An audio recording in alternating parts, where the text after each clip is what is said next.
जी hello दोस्तों, मैं हूं कमर सीमा। और दोस्तों, जिस तरह कि आप देख रहे हैं, मेरे साथ मौजूद है प्रोफेसर डॉक्टर मुक्तदर खान साहब। डॉक्टर साहब, सबसे पहले तो आपके वक्त को बहुत शुक्रिया sir. Thank you very much Qamar साहब, और आपके सुनने वालों को मेरा सलाम, नमस्ते, सत श्री अकाल, वनकम, नमस्कारम, और क्या कहते हैं कैनेडियंस को, बॉन्सवा, बॉन्जूर, बॉन्जूर, बोंजूर। बॉन्जूर। बोंजूर इन हाँ, फ्रेंच। अब तो कैनेडियन इंटेलिजेंस भी हमको वॉच कर रही होगी, तो बॉन्जूर मिस्योर। नहीं, हमें क्यों पहुंच गए? कैसा हाल है तुम? हाँ, So you are saying to the French population. हाँ बिल्कुल। So डॉक्टर साहब, डॉक्टर जयशंकर जो है वो अमेरिका में है, और अभी 20 दिन पहले तो सारी अमेरिकन एस्टेब्लिशमेंट आई हुई थी दिल्ली में, और अभी 20 दिन बाद डॉक्टर जयशंकर आ गए बिकॉज ऑफ यूएन। लेकिन he didn't go back from New York. उन्होंने वॉशिंगटन जाके फिर दोबारा हाई लेवल मीटिंग्स की हैं। आज लॉयड ऑस्टिन से कल मिले हैं, और कहा गया है कि जी डिफेंस कोऑपरेशन, को प्रोडक्शन और इन चीज़ों पे बात हुई है। How do you see this meeting with the defence minister, national security adviser, foreign secretary, members of the Congress? What's behind this? Obviously this is a very extraordinary diplomatic exercise. कैसे देखते हैं आप इसको? मुझे लगता है डॉक्टर जयशंकर अमेरिका के घर जवाई बन गए। घर दामाद नहीं कहते कि वो सब वो यहाँ ही रहते हैं। या यूँ कहिए कि देखिए, this is the after party of the UNGA meeting. पहले यूएनजीए में भी देख लें आप, सबसे least important event was the UN general assembly. वो सबसे मतलब यूजलेस अनइवेंटफुल इवेंट था। वहाँ पर भी जयशंकर साहब ने एक ज़बरदस्त तकरीर कर दी। देखिए, इंडिया की तरफ से बहुत बातें होती हैं कि इंडिया इज़ अ विश्वगुरु, बट इस ट्रिप में आप देख सकते हैं कि जयशंकर इज़ एक्टिंग और इज़ द विश्वगुरु।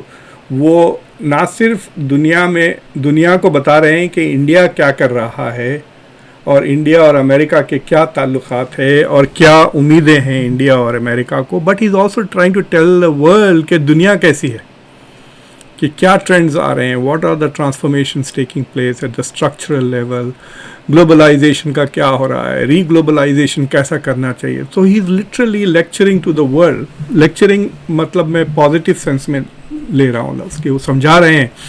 वो खुद अपना एक यूट्यूब चैनल चला रहे हैं पोडियम से, यूएन के और वाशिंगटन के स्टेट डिपार्टमेंट के। Is telling the people how the world is, what India's role is. तो मेरे ख्याल से दिस पिछले 2 हफ्ते शुड बी परहैप्स उनकी करियर के पीक कह सकते हैं आप in terms of diplomatic achievements. तो आप यूएन में देख लें, जो मैं कह रहा हूँ ना, द लीस्ट सिग्निफिकेंट इवेंट था। वहाँ पर भी क्वाड की मीटिंग हुई, G7 की मीटिंग हुई ऑन द साइड लाइन्स। वहाँ पर भी ब्लिंकन के साथ साइड लाइन्स में मीटिंग हुई। फिर उसके बाद he has come and attended think tanks, council on foreign relations पे he gave a lecture, and then फिर हडसन इंस्टीट्यूट में कल उनका बहुत धुआंधार डिस्कशन रहा। उनकी जो यूएन की स्पीच है और जो हडसन इंस्टीट्यूट की स्पीच है, उन दोनों पे मैंने अलग अलग कॉन्वर्सेशंस किए हैं। तो आपके सुनने वाले, if they want, they can go and take a look at it. बहुत इंटरेस्टिंग है। I think they are very important. मतलब आई थिंक जो फॉरेन पॉलिसी कम्युनिटी है, यानी जो लोग फॉरेन पॉलिसी बनाते हैं, जो लोग पढ़ाते हैं, जो लोग रिपोर्ट करते हैं, एकेडेमिया, मीडिया, गवर्नमेंट, इन सब को वो स्पीचेस देखनी चाहिए to get a point, to get a sense of how the global south sees the world, how India sees the world। और मैं आपको ये कह सकता हूँ कि आपको जयशंकर के इस एनालिसिस से आपको चाइना की भी सोच समझ में आ सकती है और अमेरिका की भी सोच, not just the way India is thinking. So it's a boon, यूँ कह सकते हैं कि फाउंटेन ऑफ नॉलेज है वो दो speeches. So they should see. लेकिन उसके बाद ही स्टेट बैक, और ये जो मीटिंग्स हो रहे हैं, जो बायलैटरल मीटिंग्स हो रहे हैं, so he is doing 2 things. He is doing public diplomacy, जहाँ पे वो थिंक टैंक से, मीडिया से इतनी इंटेंसिव प्रेस कॉन्फ्रेंसेस भी होल्ड किए, and then he is also doing the bilateral government to government issues. और गवर्नमेंट टू गवर्नमेंट उनकी मीटिंग ब्लिंकन के साथ हुई है, जो सेक्रेटरी ऑफ स्टेट है, जेक सलिवन के साथ हुई, जो नेशनल सिक्योरिटी एडवाइज़र हैं, लॉयड ऑस्टिन के साथ हुई, जो सेक्रेटरी ऑफ डिफेंस है, रायमोंडो के साथ भी हुई. So he has had so far that we know of. In fact आज सुबह मैं हमारे सेनेटर से बात कर रहा था, तो वो बता रहे थे कि थर्सडे को उनकी भी मीटिंग हुई जयशंकर साहब के. और हमारे जो सेनेटर है, सेनेटर क्रिस कून्स, वो सेनेट फॉरेन रिलेशंस कमेटी के मेंबर है. Is very influential. और अफ्रीका के तो वो मतलब ही is the most important senator in the US when it comes to Africa, European security. तो मैं बाद में उनको भिजाया कि जयशंकर साहब actually tweeted a photograph of his and Chris Coons. तो आप देख सकते हैं ट्विटर पे. सो द थिंग इज़ के मतलब this is toward a force. वो मतलब एवरीबडी हु इज़ इम्पॉर्टेंट वो बस आके मतलब वो कहते हैं ना कि अपना ऊँट लेके आ रहे हैं पानी पिलाने के लिए. सो के बाद एक ही sitting there. But in principle जो हो रहा है एक्चुअली कि जो प्राइम मिनिस्टर मोदी यहाँ आए थे, जो अग्रीमेंट्स वगैरह हुए थे सिक्योरिटी को लेकर, इंटेलिजेंस को लेकर, टेक्नोलॉजी ट्रांसफ़र को लेकर, बिजनेस टू बिजनेस, जो सारे अरेंजमेंट्स, जो प्रोमिसेस वगैरह, उसका जो क्या बोलना चाहिए पेपर वर्क वगैरह है उसको आगे लेके जाना, all of that is being done now. So for example G20 में अनाउंस हुआ कि आईमैक का project, India middle east Europe का जो इकोनॉमिक कॉरिडोर जो बनाने का प्रोजेक्ट है, basically it's the west America और मिडिल ईस्ट वगैरह का बेल्ट एंड रोड इनिशिएटिव का जो चैलेंज है ये, तो उसका follow up they have to go through it. So all of that, so he is doing a lot of work. But interesting बात ये है कि they are also preparing for the Quad meeting which is next year India में है, quad की summit. लेकिन next month India में 2x2 की भी मीटिंग है, क्वाड के 2x2, यानी क्वाड का नहीं, यूएस इंडिया के जो secretary of state and foreign minister, defence ministers, secretary of defence, ये 2x2 की मीटिंग है फिर एक. तो उसका भी प्रिपरेशन हो रहा है. What I am surprise is के राजनाथ सिंह नहीं है इस टूर में उनके साथ, और Ajit Doval, they are not here in full force. I was surprised as to why. It may also show that Prime Minister Modi trusts Jaishankar more than the rest of them. Yeah, he thinks that Jaishankar is enough to handle America. So whatever it is, it's a मतलब बहुत ही serious काम हो रहा है वहाँ पर. अगर मैं चाइना हूँ तो रोज़ मुझे देख के कभी लगनी चाहिए,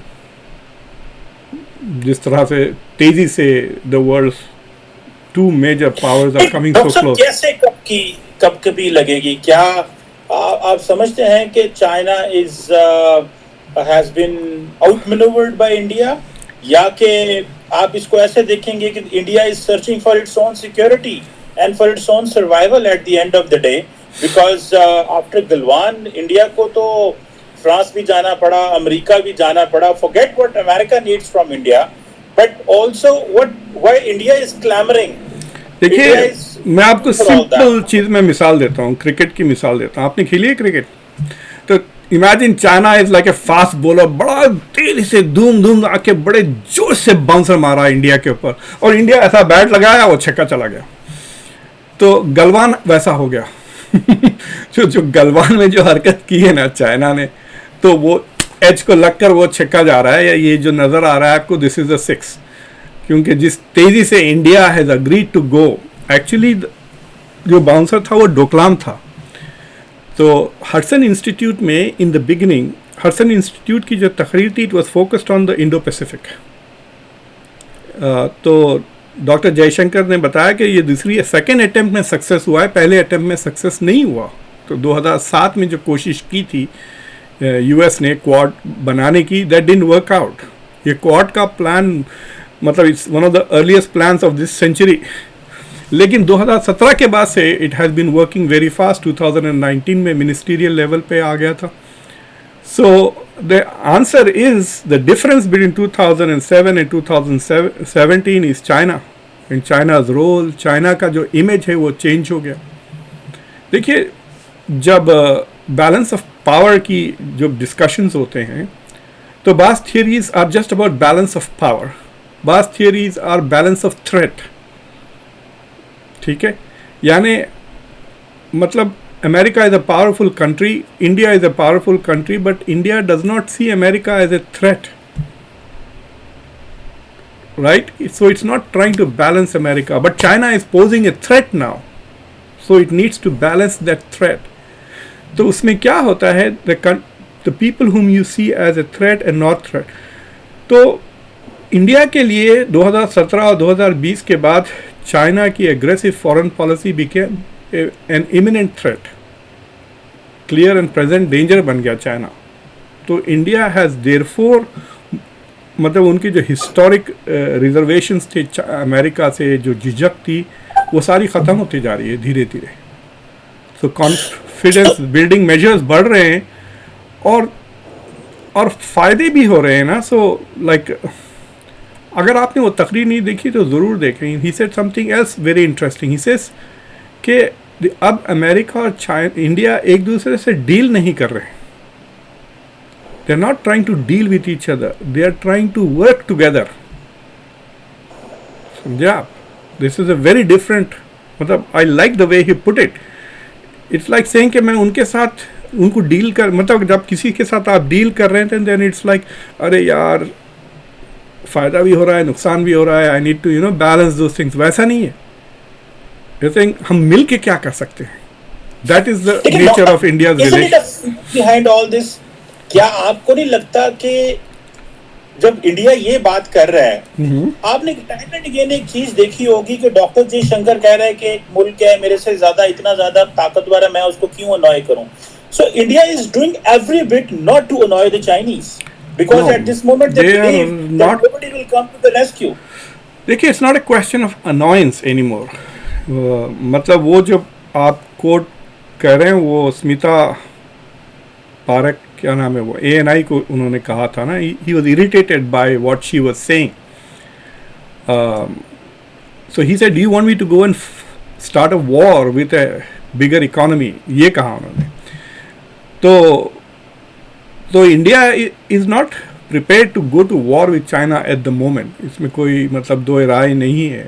मतलब ये सड़क पे चलने वाले लोग may have ideas but everybody knows that the balance of power, balance of economy बहुत heavily चाइना के फेवर में है as long as India is alone. But India अगर क्वाड के साथ है then the balance of power is in India's favor. तो अगर आप इट्स लाइक दिस कि आपके सामने कोई ख़तरा है और आपके पास दो ऑप्शन है. या तो वो ख़तरे को भाई कहकर हाथ जोड़ के संभाल लें या भागें घर के दरवाजे के अंदर वापस. लेकिन अगर आपको भरोसा नहीं है कि दरवाज़ा बंद है या लॉक्ड है या नहीं, देन आप फंस गए ना. तो अमेरिका के तरफ वैसा भरोसा नहीं था इंडिया को पहले कि America will back India all the way. ज़रा झिझक थी. लेकिन जब 2017 हुआ और 2020 हुआ, then China has forced India to run towards the door and America has open the door. That's the difference. कि वो जब वो दरवाजे पे पहुंचे तो दरवाज़ा खुला है, अमेरिका ने कहा ये ले शॉटगन, तू भाग क्यों रहा है, और क्या चाहिए तुम्हें, मार गोली पलट के. We will give you, you want F414, ये ले. तुमको इंटेलिजेंस चाहिए. देखिए अब यहाँ लोग कह रहे हैं क्लियरली कि 2017 में भी यूएस ने इंटेलिजेंस शेयर की थी इंडिया के साथ डोकलाम की, और गलवान में भी, और अरुणाचल प्रदेश में भी.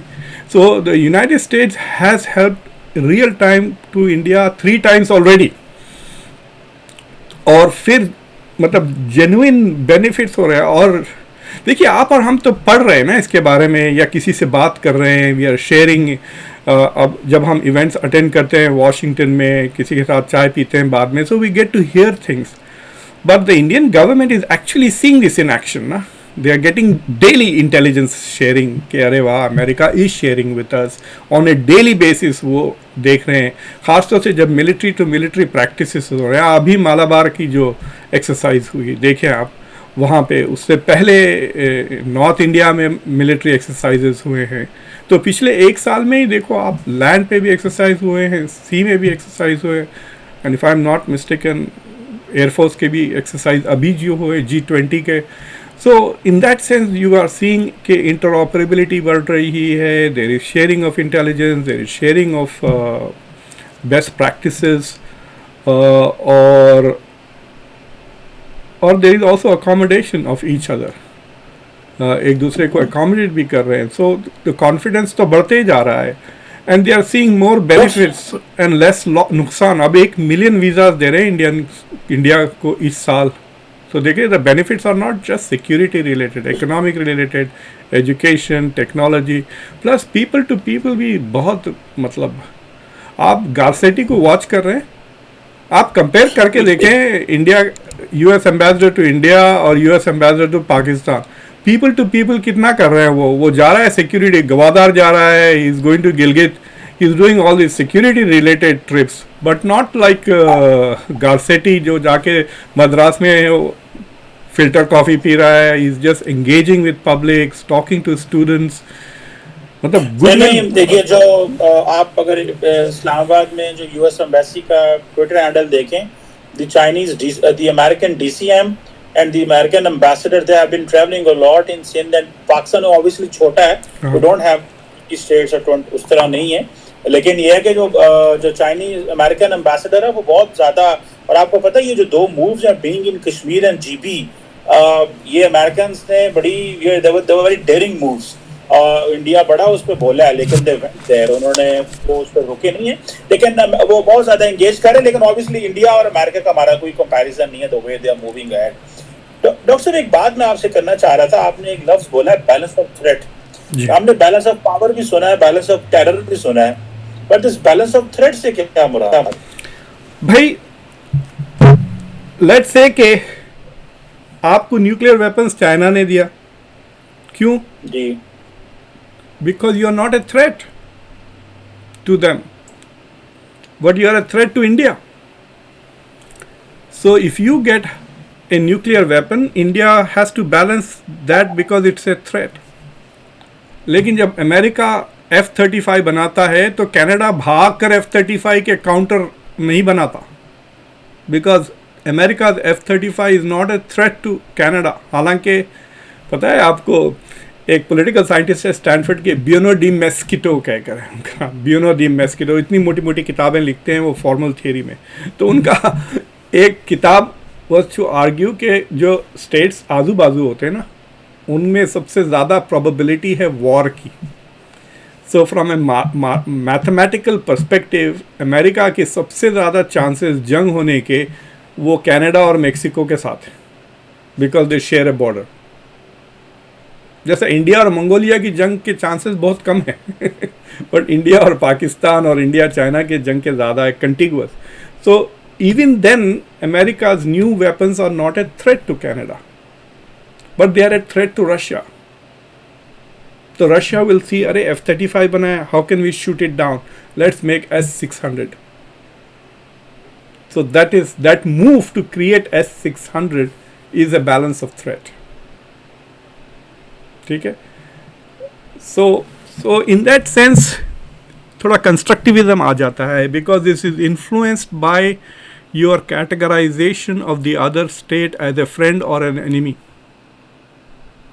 जब रियलिज्म में बैलेंस ऑफ थ्रेट की आर्ग्यूमेंट होती है, उसमें वो कैटेगराइज नहीं करते फ्रेंड है या एनिमी है, नहीं, बट कंस्ट्रक्टिव इससे नहीं, ये तो फ्रेंड है, so we don't need to balance that power because there is no threat.